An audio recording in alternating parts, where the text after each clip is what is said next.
মিনা বজাৰৰ চকৰিয়ে জীৱনলৈ অমানিশা নমাই আনিলে নলবাৰীৰ এজন উঠি অহা যুৱকৰ।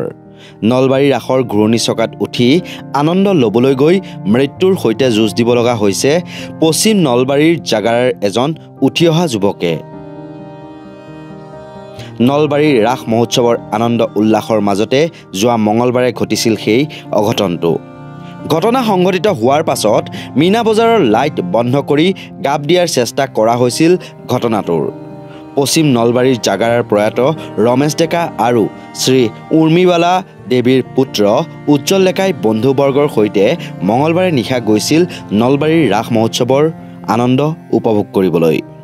বন্ধুবৰ্গৰ সৈতে ৰাস মহোৎসৱৰ চকৰিত উঠে উজ্জ্বল ডেকাই। চকৰিত উঠি আনন্দ লৈ থকাৰ সময়তে চকাৰ পৰা তলত ওলাই পৰে উজ্জ্বল ডেকা। লগে লগে হৈচৈ লাগে মিনা বজাৰত।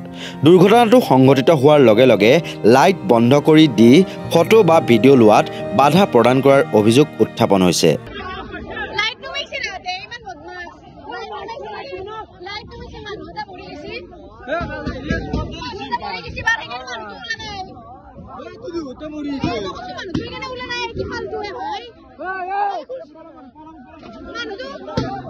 আনহাতে ঘটনাক কাপ দিয়াৰ চেষ্টা কৰা বুলি দাবী জনাই জাগৰাৰ স্থানীয় যুৱকে। আমি নলবাৰীৰ ৰাস চাব গৈছিলোঁ। আমি 4জন ৰাস চাব গৈছিলোঁ নলবাৰীৰ পৰা। আজি মঙলবাৰ, যোৱা মঙলবাৰে গৈ তাতে চকৰিত চালোঁ। চকৰিত উঠিলোঁ। উঠাওঁতে চকৰিৰ পৰা মোৰ লগৰ ল'ৰা এজন ওপৰৰ পৰা ওলাই পৰিছে। পৰি জাষ্ট তাৰ মাতবোল নোহোৱা হৈ গৈছে। যাই আমি নুমি আহি তাক হেৰি কৰিলোঁ। তাৰপিছত নুমাৰ পিছত তো আপোনাৰ বাকী মেইন লাইটবিলাক চব অফ কৰি দিছে দেখোন। দিয়ে এনেকৈ আৰু গেট চেট মাৰি দিছে।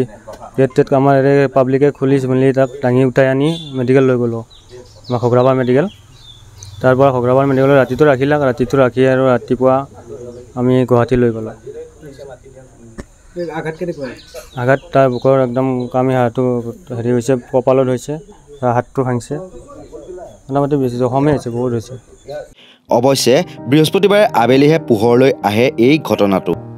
নলবাৰীৰ ৰাস মহোৎসৱৰ আনন্দৰ ভাগ ল'বলৈ গৈ মৃত্যুৰ ক্ষণ গণিবলগীয়া হৈছে এতিয়া উজ্জ্বল ডেকাই। সম্প্ৰতি উজ্জ্বল ডেকাই গুৱাহাটীস্থিত কস্মো হস্পিটেলত চিকিৎসাধীন হৈ আছে। অতি দুখীয়া পৰিয়ালৰ যুৱক উজ্জ্বল ডেকাৰ চিকিৎসাৰ বাবে তীব্ৰ আৰ্থিক সংকটত পৰিছে পৰিয়ালৰ লোকসকল। নলবাৰীৰ ৰাস মহোৎসৱ উদযাপন সমিতিৰ সভাপতি তথা স্থানীয় বিধায়ক জয়ন্ত মল্ল বৰুৱাৰ লগতে ৰাজ্যৰ মুখ্যমন্ত্ৰী হিমন্ত বিশ্ব শৰ্মালৈ উজ্জ্বলৰ ওচৰ চুবুৰীয়াই চিকিৎসাৰ ক্ষেত্ৰত সহায়ৰ বাবে কাতৰ আহ্বান জনায়।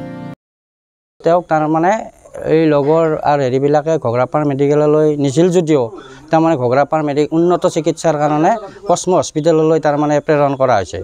গতিকে বস্তুটো তাৰমানে কি হ'ল, এতিয়া তেওঁ মানে এই যে মানে তেওঁ পৰিল, ৰাজ কমিটি বা আমাৰ ৰাজ কমিটি মানে কি তদন্ত কৰাৰ লগতে তাৰমানে মুখ্যমন্ত্ৰীকো আহ্বান জনালোঁ যাতে তাৰমানে যিহেতু তেওঁ দুখীয়া ল'ৰা, যাতে চিকিৎসাৰ কাৰণে হেৰিখিনি পাব লগাখিনি যাতে পায়, তাৰে কাৰণে মই আহ্বান জনালোঁ ৰাজ কমিটি। সুস্থ হৈ উঠক উজ্জ্বল ডেকা, সেয়াই কামনা কৰে সকলোৱে। কিন্তু দুৰ্ঘটনাটো সংঘটিত হোৱাৰ লগে লগে মিনা বজাৰৰ লাইট বন্ধ কৰি দি ফটো বা ভিডিঅ' লোৱাত বাধা প্ৰদান কৰা ঘটনাটোহে কোনেও সহজভাৱে ল'ব পৰা নাই। নলবাৰীৰ পৰা কেমেৰাত বিকাশৰ সহযোগত ভৱজিৎ বৰ্মনৰ ৰিপৰ্ট, নৰ্থ ইষ্ট নাও।